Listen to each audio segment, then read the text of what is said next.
ಹೆಣ್ಮಕ್ಳಿಗೆ ಟಿಕೆಟ್ ಹಾರ್ಕೊಳದ್ ಬಿಟ್ಟು ಇಲ್ಲಿ ಬಿಸಿಲಲ್ಲಿ ಕೂತ್ಕೊಂಡು ಏನು ಮಾಡ್ತಾ ಇದ್ದೀಯ? ಬರ್ತೀನಿ ಎಂದು ಕಾಯ್ತಾ ಇದ್ದೆ. ನನ್ನ ಹೆಂಡ್ತಿನ ಯಾಕೆ? ಸ್ಟೋರಿ ಕೇಳೋಕೆ. ಯಾವ ಸ್ಟೋರಿ? ನಾನಿರುವುದೇ ನಿನಗಾಗಿ.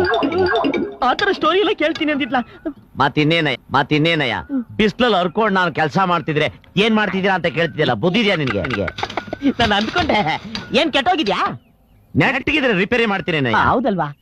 ಹಂಗಲ್ಲ ಕೃಷ್ಣಣ್ಣ, ನಾನ್ ಇರ್ಬೇಕಾದ್ರೆ ನೀನ್ ಯಾಕೆ ಯೋಚನೆ ಮಾಡ್ತೀಯಾ? ಒಂದೇ ನಿಮಿಷದಲ್ಲಿ ರಿಪೇರಿ ಮಾಡಿ ಬಿಸಾಕ್ಬಿಡ್ತೀನಿ. ಇದೆಯಲ್ಲ ಇದು ಕೈ ಅಂದ್ರೆ ಕೈ, ಕಟ್ಟಿಂಗ್ ಇಂದ ಫಿಟ್ಟಿಂಗ್ ವರ್ಗು ಒಂದೇ ನಿಮಿಷ. ಬೇಕಾದ್ರೆ ನನ್ ಮಗನ್ ಕೇಳು. ಹೌದಣ್ಣ, ನಮ್ಮಪ್ಪ ಎಲ್ಲ ಮಾಡ್ತಾನೆ. ಹೌದಾ? ಹಂಗಾರೆ ಈ ರಿಪೇರಿ ಕೆಲಸ ನೀ ಮಾಡು. ಇವತ್ ರಾತ್ರಿ ಕ್ವಾರ್ಟರ್ ಅಲ್ಲ, ಫುಲ್ ಬಾಟ್ಲ್ ಖರ್ಚು ನಂದೆ. ಅಯ್ಯೋ ಕೃಷ್ಣಣ್ಣ, ಕಳ್ಳ ನೀನು. ಅಯ್ಯೋ ಅಪ್ಪ ದೇವ್ರೆ, ಇವತ್ತು ನನ್ನ ಮೇಲೆ ಕಣ್ಣೆ ಬಂತೇನಪ್ಪ. ಇವತ್ತು ಫ್ರೀಯಾಗಿ ಗಡಂಗು ಫುಲ್. ಕೃಷ್ಣ